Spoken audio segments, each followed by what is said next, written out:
Good evening, everyone. Welcome to our webinar this about our trip to Japan, which is happening next month. And sorry for the slight delay in getting started there. We just had my internet decided to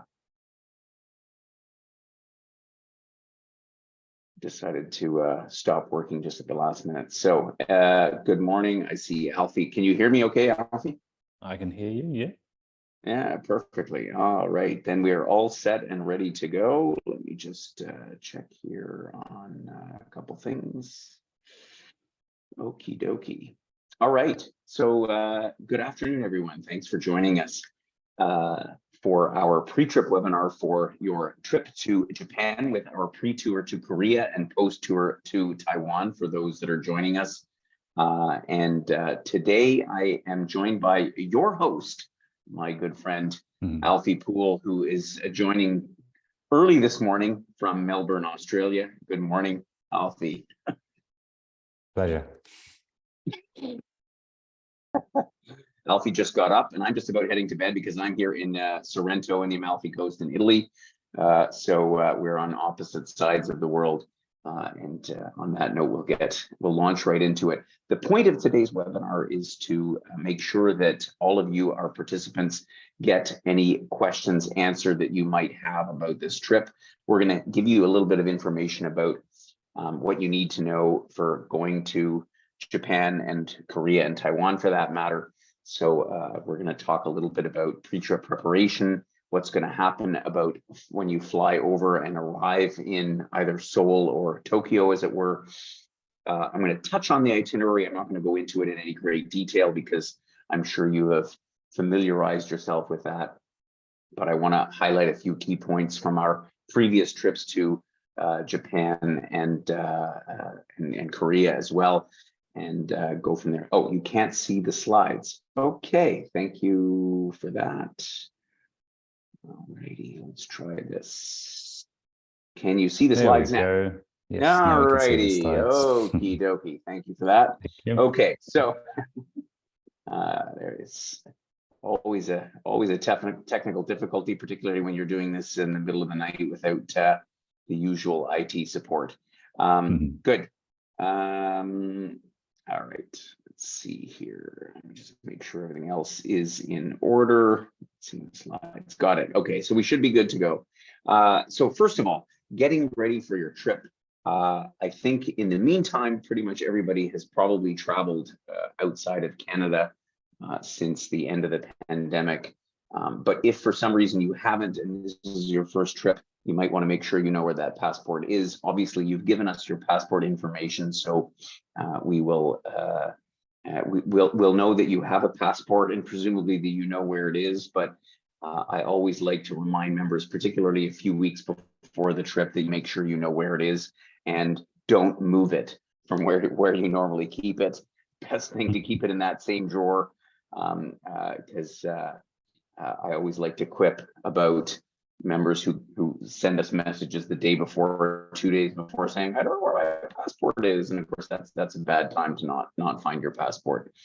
Apart from that, you don't have any specific requirements, except that both Korea and Japan do have some pre-arrival requirements. And so you by now will have hopefully had a chance to review our pre-trip information document.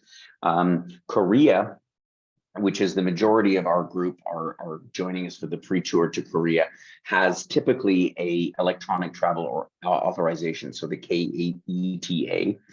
At the moment, as you will have noted, they've waived the requirement for that. But you never know with governments these days, they could change their mind tomorrow. So even though today, if you were to fly to Korea, you wouldn't necessarily need that, I would say spend the $10, get the electronic travel authorization, and that way you don't have any issues. So the web link is in that document. It's pretty straightforward to fill in. Alfie, did you fill that one in already? Did you complete that? I haven't completed it just yet. It's on my list for this week, but yeah, so I'm not sure. No, it's pretty easy. I mean, you know, it's your standard contact and passport information. So yeah. I do recommend that you fill it in. For Japan, they have an electronic, similarly like an arrival form, electronic one. Again, link is there. that you need to fill in that is still somewhat a bit of a pandemic era document, because you otherwise obviously don't need any visa or anything of that sort for Japan or Taiwan for that matter. And so other than that, please do go to that link. And if you have a problem, drop us a note and we'll try to give you some insight. Obviously, these are third-party sites. We don't really have any control over them, but we obviously want to make sure that you're ready to go on your trip. So once you've got all that in order, you'll be pretty much ready to go. Then the question is what to pack. And so I think the rule of thumb here is pretty much consistent with all the rest of our trips. It's informal, and therefore you don't need to. You can leave a lot of things aside. And the rule of thumb these days is, and Alfie, I know that you've been doing some traveling of late, or as light as you can. I mean, less is more. I've been traveling here with members through Europe for the last couple of months. And I hate to say it because I don't want to be a negative Nancy, as it were, but luggage is consistently getting lost or delayed. And so if you can manage a carry-on only, that's of course the ideal way, because then you've got it with you. But otherwise, a checked-in bag within the limits that are allowed, and cross your fingers. The big tip, Alfie, I don't know how I know you and I talked a little bit about this, AirTags, which are a product. If you have an iPhone or an Apple product, the AirTags are the little white round.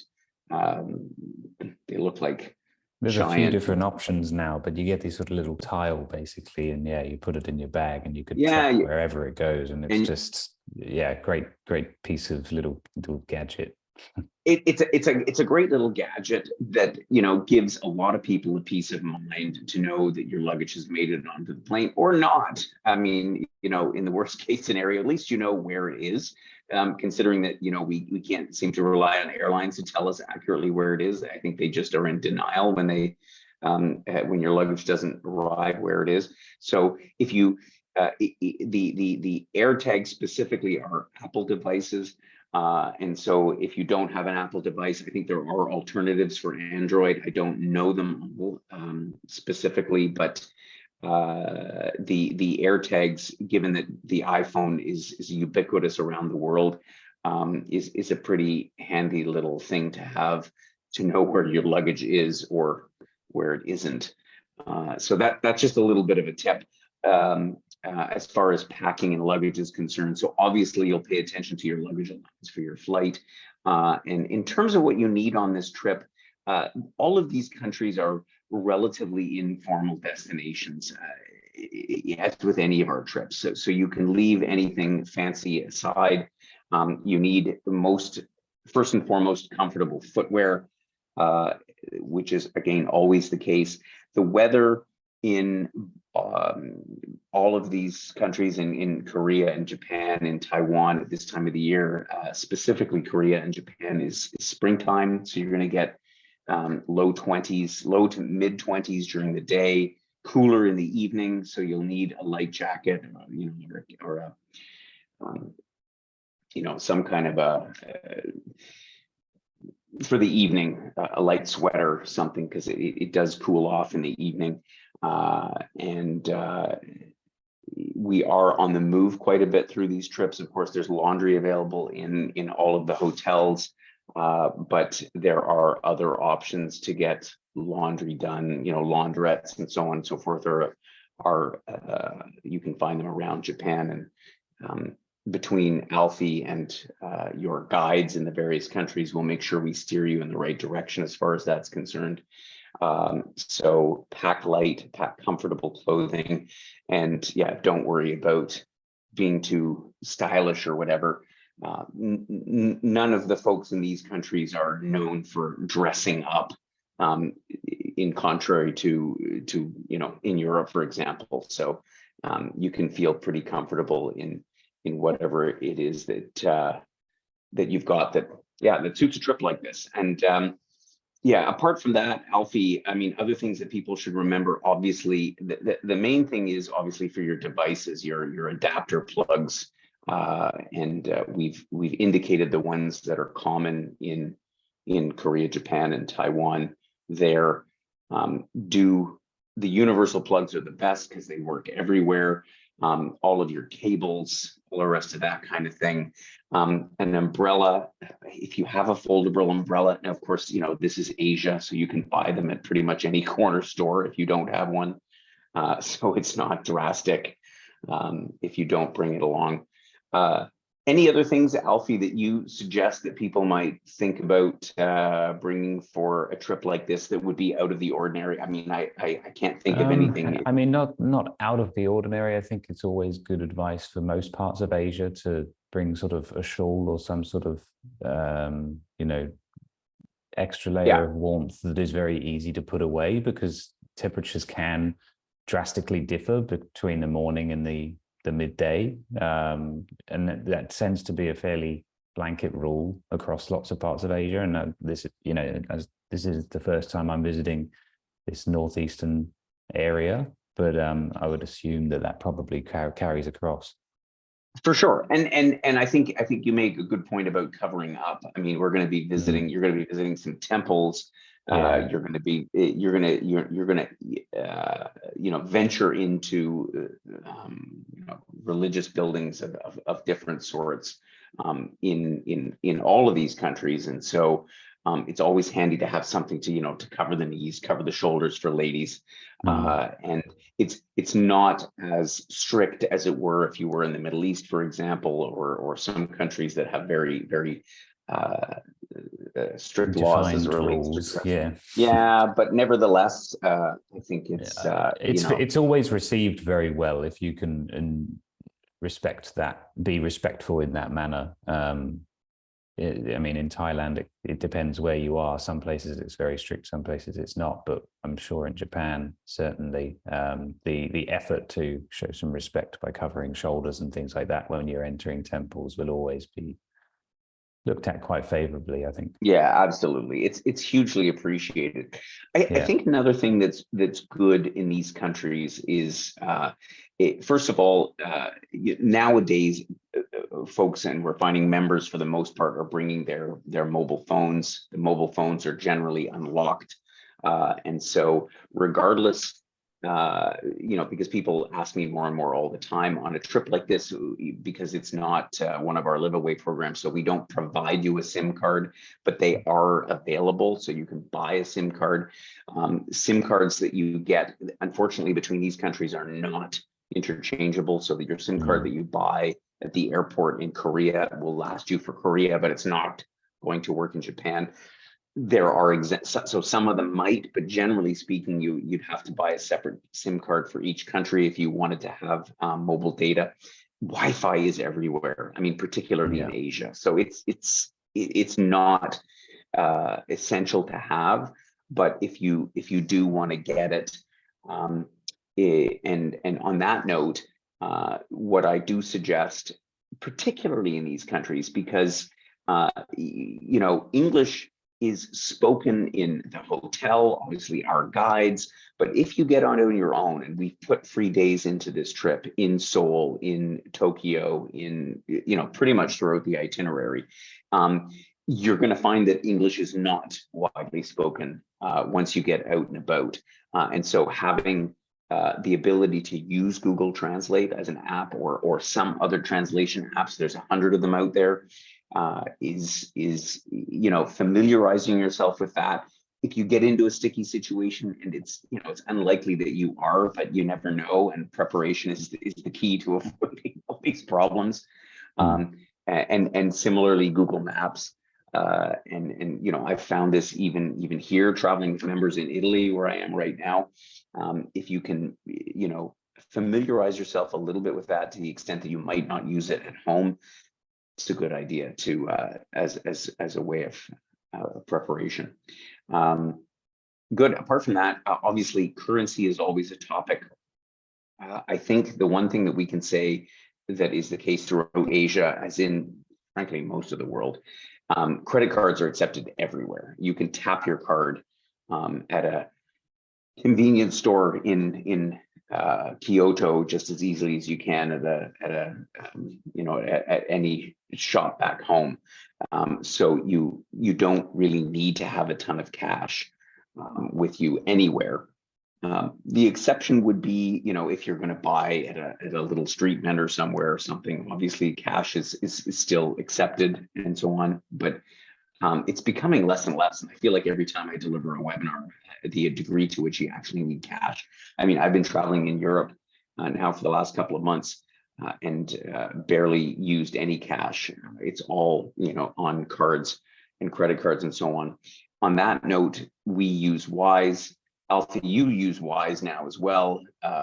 Yes, I mean, Wise has been something I've used for many years now. It's just so easy you can basically preload any currency you want. And as long as you've bought your Wise card with you, then you can use that card just as if you have a bank in the local country. So especially for a trip like this, where you're going to 3 different places with different currencies, you can preload all those currencies, even if the balance in your supposed wallet on each of those bank accounts is 0, and you just put Canadian dollars in there for now, then you can top up the relevant currency as you go. So you don't end up with sort of all this random change at the end, if you like. You can just swap the currencies across between one another at very, very competitive rates. And it sort of saves you having to, try and pre-guess what you might spend, if you like. Yeah, for next to nothing, quite frankly. And so it's very competitive. Certainly compared to anything we have in Canada. And again, believe it or not, I mean, we don't get anything out of promoting Wise other than the fact that it's just the best solution.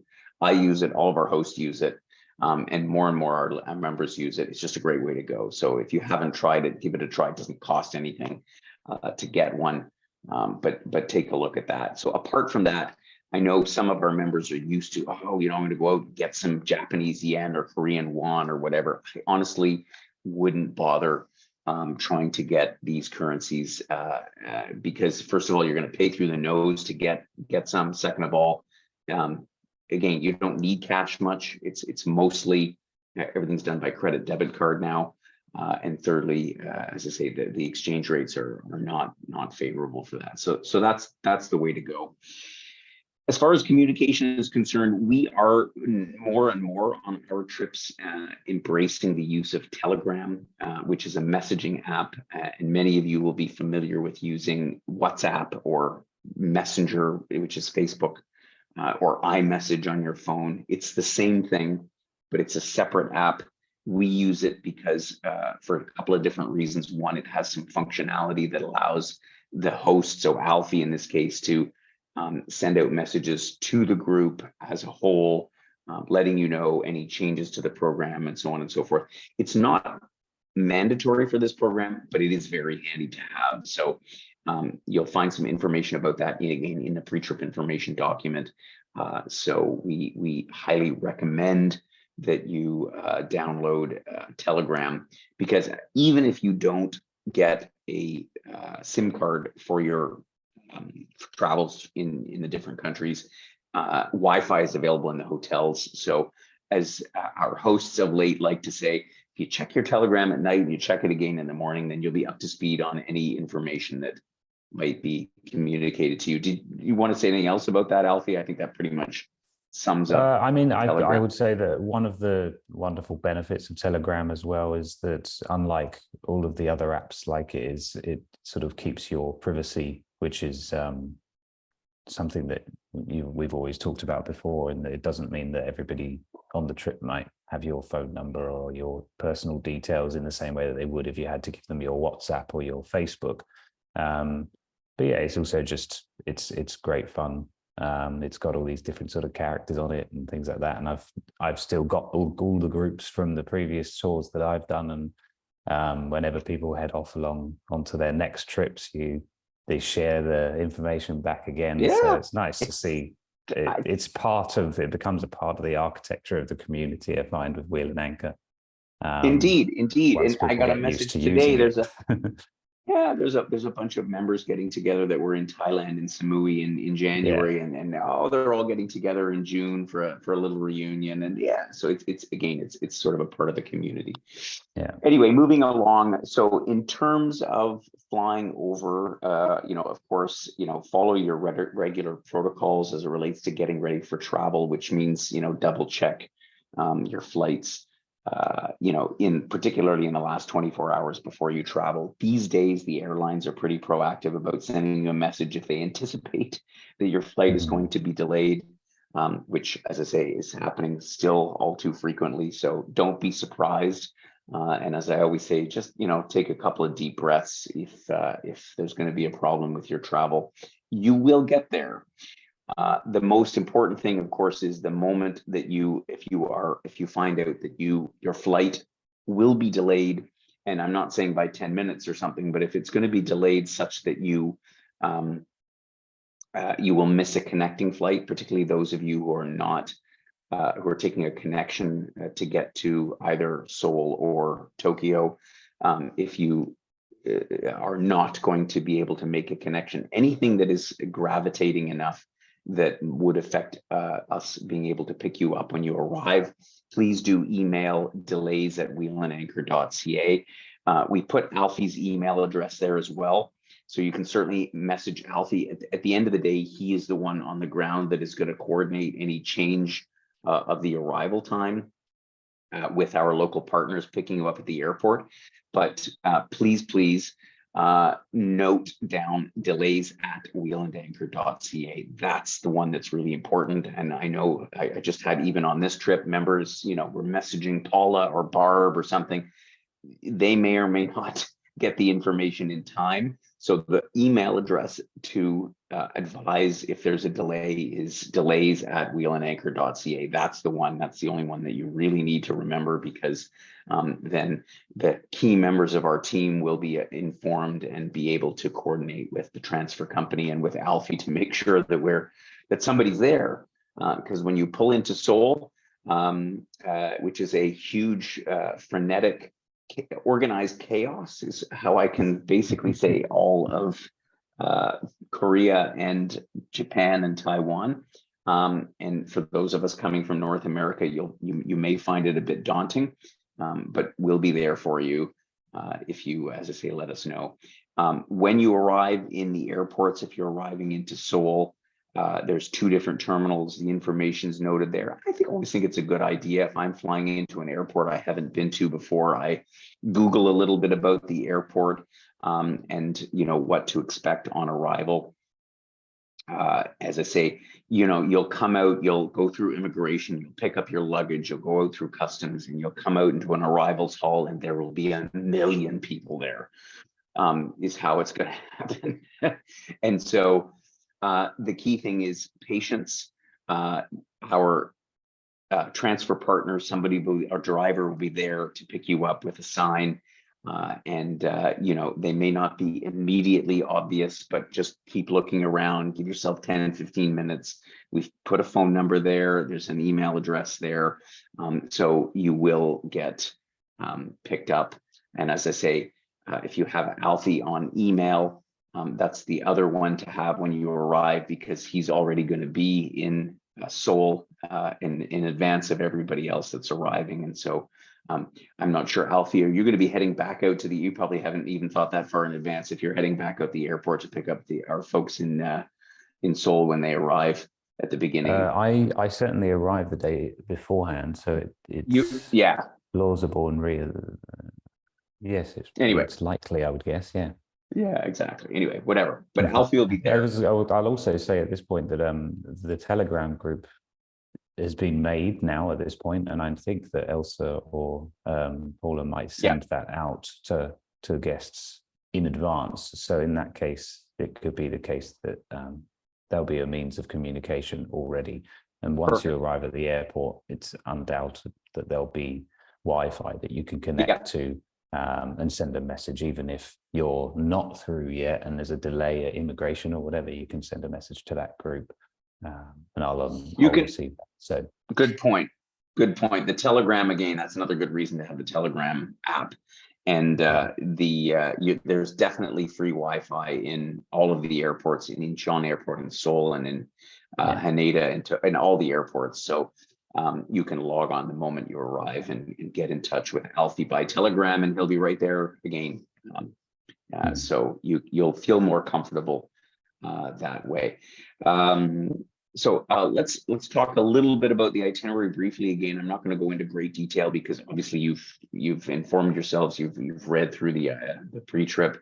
The first part of the trip obviously is South Korea, so beginning in Seoul, 5 nights at a wonderful hotel in Myeongdong, which is one of the lively neighborhoods of downtown Seoul. Seoul is a very big, bustling city with all kinds of neighborhoods all over the place, as is Tokyo, as is Taipei for that matter. And while there will be a little bit of culture shock at the beginning because there's a lot going on and there's a lot of people moving and there's a lot happening, it's first of all a very safe city, and second of all, it's a friendly city, and you can always get help in sort of navigating around. You can use the subway system. In fact, I encourage you to use the subway system in Seoul for the time that you're there, because although it's a little bit odd, I got lost on it once because there's 2 lines that go in a circle and they go in opposite directions, and so but whatever, that's the fun of travel. It'll all work out. You're not going to get that far lost. And in the worst cases, you can always jump in a cab and you can go from one side of the city to the other, and it's not going to cost you an arm and a leg like in some other places. So you're going to be based in Myeongdong, and from there you're going to be visiting all of these, the key sites in and around Seoul. In particular, Gyeongbokgung Palace, which is amazing, and the ancient heritage of Korea, but also seeing some of the the new stuff like the Korea Tower that overlooks the whole city, and there's a whole bunch of cool stuff to see in Seoul, and a highlight undoubtedly going up to the demilitarized zone. This is a picture of Seoul Tower here, as you get to see some of the older neighborhoods. We have a great guide there that's going to take you and give you not only the sights, but also the tastes and smells of Korea. So many great things to see. The DMZ is going to be one of the highlights for sure. Particularly in this day and age with all of the increased tensions. It's completely safe. This is the border region between North and South Korea, and it is kind of a must see when you're there, because they've done a great job in. There's a couple of different sites that we visit. There's a museum. There's a railway station. There's an observation platform, brand new, where you overlook the border, looking over into North Korea, and there's a tunnel. As long as you're not too claustrophobic, which is not mandatory, but you can go and literally walk right up to the border. It's a very, very cool day to learn a little bit more about the relationship between North and South Korea. I think for me it was one of the things that stands out in my mind as a memorable time. So you'll have a wonderful time in Korea. The food is Korean food, if you haven't had it before, some of it can be very spicy, your kimchi and so on and so forth. But let's face it, it is as westernized in many respects as anywhere. So if you get done with having too much Korean food, you can pretty much find a burger or something not too far away.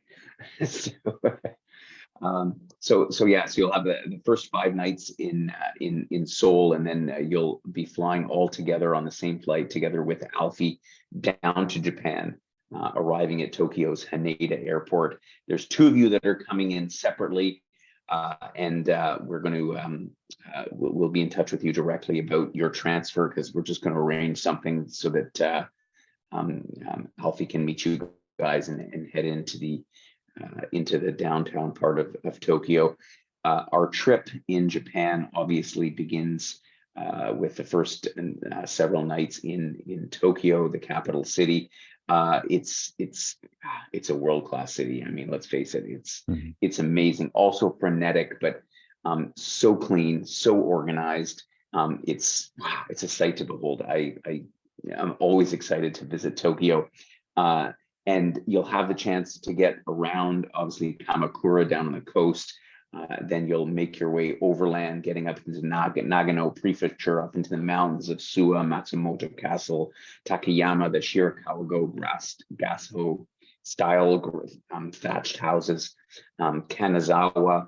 You'll visit on the Sea of Japan, which is the home of the samurai, where you'll spend a couple days. Then you'll head by train from there down to Kyoto, which will be the base for the latter part of the trip. By bullet train down to Hiroshima, that's a whole experience unto itself, and then ending up from Kyoto. For those continuing on to Taiwan, you'll fly from Osaka, which is not far from Tokyo here down on the bay, and for those heading back home, you'll head back to Tokyo and fly out from there. So yeah, Japan, is a very, very interesting culture. And I mean, that's obviously why you've signed up for this trip. There is so much tradition and conservative perspective on life and on family and on, the social norms and so on. And at the same time, it's also incredibly liberal, and liberal in sort of a commercial, in a way of life sense. It's hard even to describe. The one thing that's interesting, or one of many things that's interesting about Japan is, not a lot of people speak English, and so that's a bit daunting. You get out on your own if you're, in Tokyo somewhere, and the people are super friendly, and they'll be bowing down, and they're always honored and pleased to meet foreigners. But as I say, that's why having a phone with an app and a translation app can be handy, because it can be a bit daunting somewhere. I mean, for the most part, you're going to be together with the group, or you'll be out with Alfie or out with our guide. So you're not going to get into too much trouble. But let's face it, that's the beauty of travel to countries like this. In Tokyo, we're going to take you to a whole bunch of different sites. One of them being the famous fish market, which they've recently relocated, where you find some of the most expensive tuna and so on for sushi in the world. We'll take you down to Kamakura, which is a lovely little sort of a suburb, if you will, of Tokyo. I think it's not so often that you can see Mount Fuji from Kamakura, just because, as a big city, it's often quite hazy. But this will be sort of your first glimpse into a little bit, I don't want to say rural, because it's not really rural here, but this is suburban. It's touristic, but at the same time, it's sort of the ordinary way of life of people in Japan. And then, depending on the weather, and I know when I was there on our last trip to Japan, to Mount Fuji, the weather was a little bit inclement, so we didn't drive right up the mountain, because like Mount Fuji is one of those things that's best viewed from further away, because if you're sitting on the side of the mountain in a van, you can't really see a whole heck of a lot other than, surrounding landscape. But there's an amazing museum that you're going to stop at, that's in the program, that it blew my mind. It's a sculpture park out in the nature on the side of Mount Fuji. That is something very much to look forward to. And as I say, you're going to be heading into the Nagano Prefecture, and this is where you really get that sense of the Japanese way of life, visiting some amazing temples and castles like Matsumoto here. I want to make a point here about the cuisine along the trip.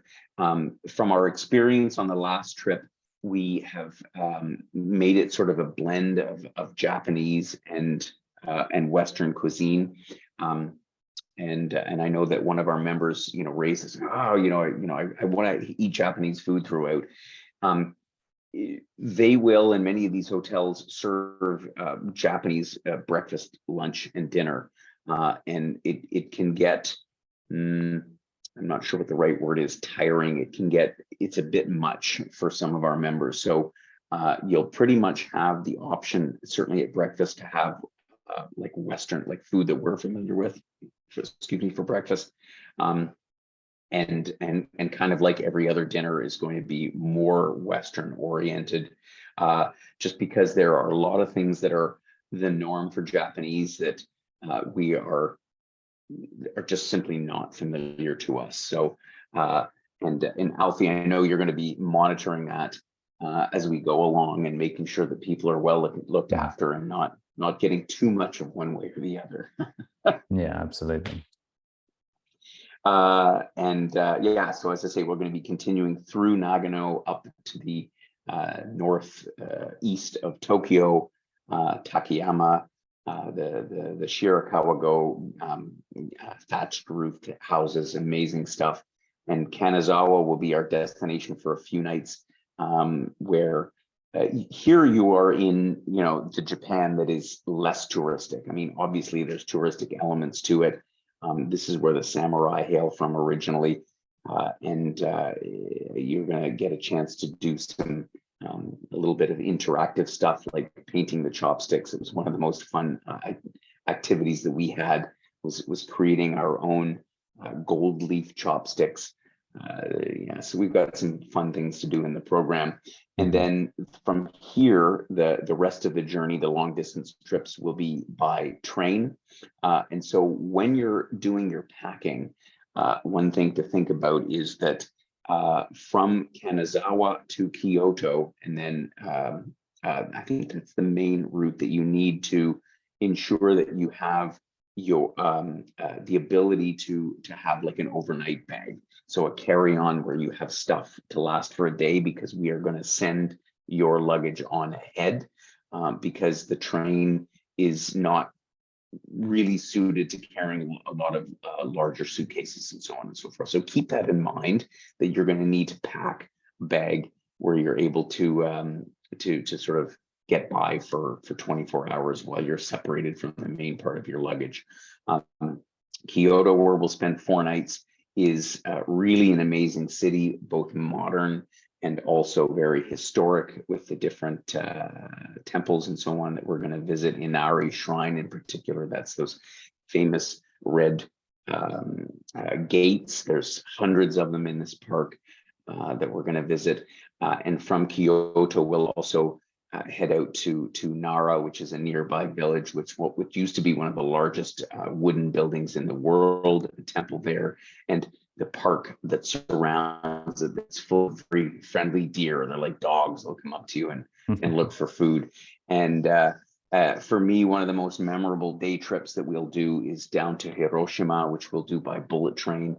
We can make the journey, which is some 350 kilometers away from Kyoto, but we'll get down there by bullet train in about an hour, and spend the day visiting, obviously the memorial to the Hiroshima bomb, which is a very, very sobering day. But we'll also see some of the countryside. I mean, this part of Japan is wonderful, beautiful, rolling hills, lakes. It's amazing. It's all in all one of my favorite days of the trip. So as I say, that's a day trip that we're going to do before we head back to Kyoto, and then out from there. And as I say, the group will be separating once again at this point. Those that are continuing back to Canada will take the bullet train up to Tokyo, and then to the airport, either Haneda or Narita if you're departing from there. And the rest will head with Alfie to the last leg of our trip down to Taiwan. And from Osaka, you'll be flying into Taipei, Taoyuan, to the main international airport there for the last 5 nights, staying right downtown in the Jinyi district of Taipei. Taiwan is so interesting because it's my impression is it's similar to more similar to Japan and Korea than it is to mainland China, in terms of the mentality of the people. It's an amazing country. So I think those of you that are going will be quite impressed by it. The whole east side of the country is sort of where the majority of the population lives. It's almost like one big city, all the way from Taipei down to Kaohsiung in the south. The west side is more mountainous part, and you're going to get a chance to do a trip by high-speed rail down to Kaohsiung, a day trip, much like you'll do Hiroshima. And again, you're based in a very cool hotel, the Humble House in the heart of Taipei, and it's a super safe city, just like Tokyo and Kyoto and Seoul. So you'll get a chance to sort of meander around and get a sense of the markets, the nightlife, all of the action that's going on in Taiwan, and Kaohsiung, which I haven't been. So you'll be a step ahead of me. I didn't make it down to Kaohsiung, but obviously the big site there is the memorial to Chiang Kai-shek, who was the leader of what is now Taiwan. So all the stuff that goes along with it, and that basically wraps it up. And from there, you'll be heading back to Canada or onward from there. I think pretty much everybody's heading back to Canada. And there's not much to know about that. We'll obviously be monitoring if your flights have any changes prior to departure. One little tip that I was informed of is that if you had the ArriveCan app, which was used prior to, or I should say during the pandemic, it is still in use. And I know I deleted mine, but I haven't been back to Canada in several months. But you can fill in your arrival form. Everything that we used to put in on that card, you can put in on your app, and that allows you to skip the line when you arrive at customs in Canada. So keep that in mind. Don't delete your ArriveCan app if you haven't already. And that pretty much wraps it up in terms of your program. If you have any questions, now is a good time to ask them. And if otherwise, of course, please do email Paula, Barb, or Alfie for that matter.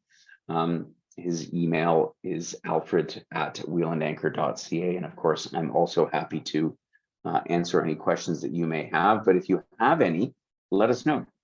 Barb, do we have any questions from anybody in the group? Tipping, is tipping something that is customary there?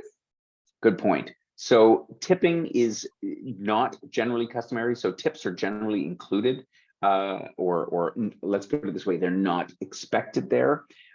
However, like in many parts of the world, the tipping culture has sort of pervaded into parts of Asia. So although it's not expected, it can be a nice thing to do. Now, any parts of the tour that you're on with us, to the extent that tips would be, let's say, expected or customary, we've included them, certainly for your guides, your drivers, anything on the included part of the program. But you don't need to tip, for example, to the chambermaid, the maid in the hotel or anything like that. That would be uncommon. And as far as the restaurants are concerned, I would say generally not. It's not required to tip in Korea, Taiwan, Japan, or Taiwan.